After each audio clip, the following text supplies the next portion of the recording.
So guys, I hope you are as excited for this video as I am. In today's video, we're gonna be talking about the best social media marketing niches in 2019. Now, I'm sure you came to this video with a lot of excitement, hoping that I would finally reveal the golden niche, the one niche that is just far, far superior than every other niche out there. Now, here's the issue. Asking or, making a blanket statement around the best SMMA niche out there or best agency niche out there is kind of like saying, what's the best career path out there? There are tons and tons of options. Here's the thing, I can't tell you what the best agency niche is out there, nor can I tell you what the best career path out there is. All I can really do is just help guide you towards making the right decisions with a few questions that you can ask yourself, with a few pillars that you can use when coming to that best decision. So here is my best piece of advice. If you are still new, still descending on a niche, trying to figure out what the best niches are out there, this is pretty much it. When you first start, I know definitely when I first started,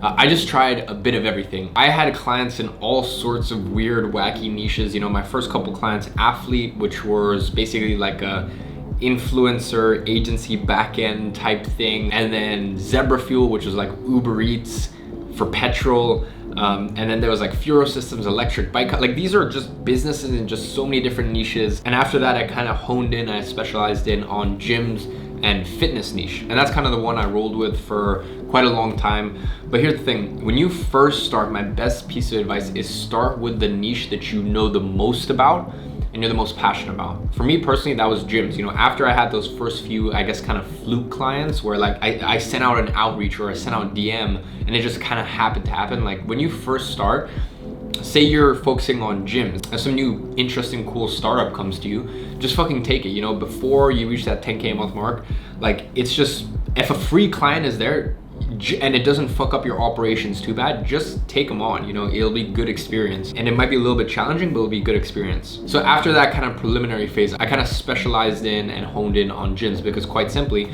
it was something that I understood. I didn't really understand accounting, or I didn't really understand, the roofing or like home repair niche, or even just the dental niche. Like, those weren't things that I understood at that time. I understood gyms, I understand how gyms operated, I understand fitness brands. That was a world that I understood.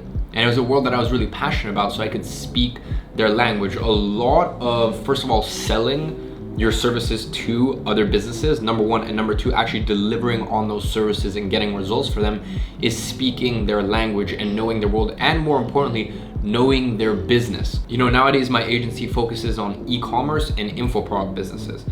E-com is a little bit easier to, I guess, wrap your head around, but infoproduct businesses, you need to understand there's many different facets, there's many different ways that someone could sell an informational product, an online course, a live event, a coaching program, plenty of different funnels. There's case study funnels, VSL funnels. There are case study funnels, webinar funnels, where at the end you're pitching the product, or with some at the end you're pitching the discovery call so that their sales team could sell them on it. There's just a pure 3-step value video funnel. Like, there's just so many different funnels you can use, and there's so many different little intricacies and little ways like things connect and whatnot. If you are passionate about real estate, if you're passionate about investments, that makes it kind of easier for you to pick a niche and you to come into, for example, the real estate niche and be like, okay, sellers are better than buyers, because sellers a lot of time can become buyers and you get that double commission.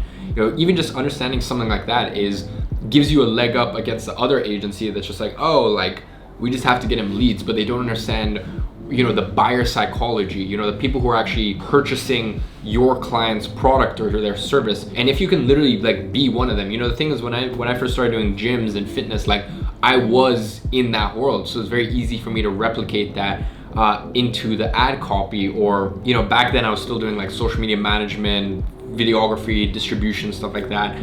So like, creating the content, doing the overall marketing, like, it helped me immensely having that niche research and just understanding their world. And the cool thing is, the thing that you were most passionate about then, that might change over time. Even with me, with my agency, between like first half, like basically January 2018 to like May 2018, my agency, I just kept letting clients drop off, and I let it get to a really, really low point because I was just kind of getting fed up of like, I built my agency to really, really good levels, and I just kind of like, you know, in the same way you go to the gym and sometimes you just get kind of tired of the gym, or you like, you know, if you love like painting or whatever, and sometimes you just need some time away from the gym. I kind of let a bunch of my agency clients drop off. So I was just at that 6-figure a year mark. And, you know, I just kind of looked at my agency. I'm like, okay, gyms, that's been awesome, but like, what's a niche I can focus in on now and just like be passionate about? And I'm like, well, fuck. You know, my other business is my info product business, my training business, where I'm showing other people how to start their own successful agency based off of, you know, all my previous success and everything that I'd already done to that point. And if you guys know me, you know my mission is to reform the education system. So I looked at it, I'm like, okay, my training business is there to reform the education system. Why don't I just enable more training businesses? You know, that's what I'm passionate about. So that's when we kind of pivoted and we started doing e-commerce brands, you know, e-commerce brands that we like believed in. For example, today, you know, by the time you're listening to this, it's probably way, way long gone, like maybe even months or weeks.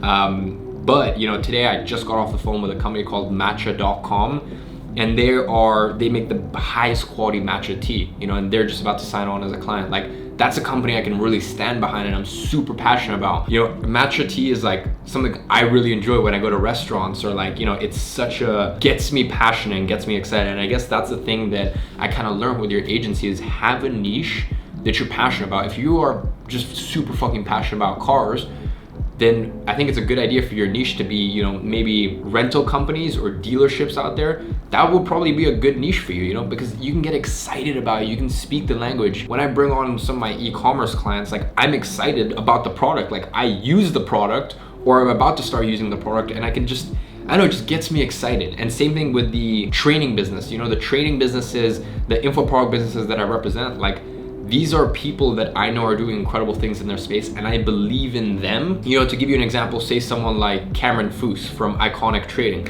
You know, I believe in him. I believe in his product. I've seen what that looks like, and like, I feel proud to represent them because I've done the vetting.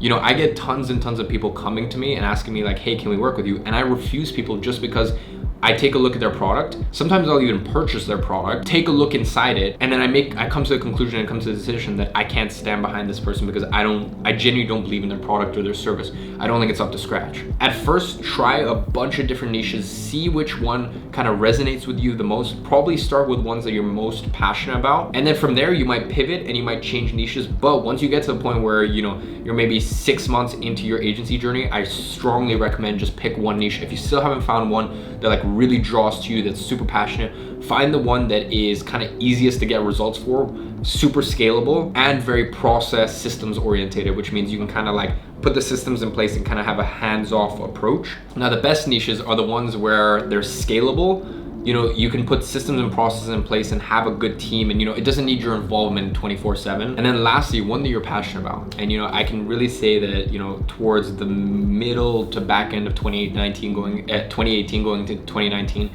you know, I've just been having so much fucking fun in my agency because I've started to represent people I really believe in. My agency is perpetuating my own personal mission, which is to reform the education system. And all in all, it's just like, you know, once you find a niche, and it takes you a while, you know, for me to find my niche that I was like 100% going with this, it took me 1.5 years. It took me a long freaking time. But once I found it and I stuck with it, which now it's e-com and training businesses, the sky's the limit. So as I said, next time you watch one of these videos, 3 top niches in 2018, just remember, that's like saying what's the best career path in 2019. There isn't one. It all depends on what you're passionate about. It all depends on the level of work you want to put in. It all depends on what's your success or like monetary like goal. You know, if your goal is to get to 100K, there's certain niches that probably just aren't good for that. You know, to give you an example, restaurants, you know, it's just harder to charge higher ticket. Whereas if you want to get to 10K a month, and here's the thing, you don't need to get to 100K a month. Like, if you want to get to 10K a month, that is like, you can do so much with your life with 10K a month. Like, the reason I was pressed on 6 figures and 10K a month is because that's really where your life starts to change. You know, beyond like 20, 30, 40, 50K a month, like, your life really doesn't change that much. You just, I guess, find stupid shit to spend it on. I can tell you the highest quality of life is once you get to that 10K a month mark. At that point, you really don't need to work too much.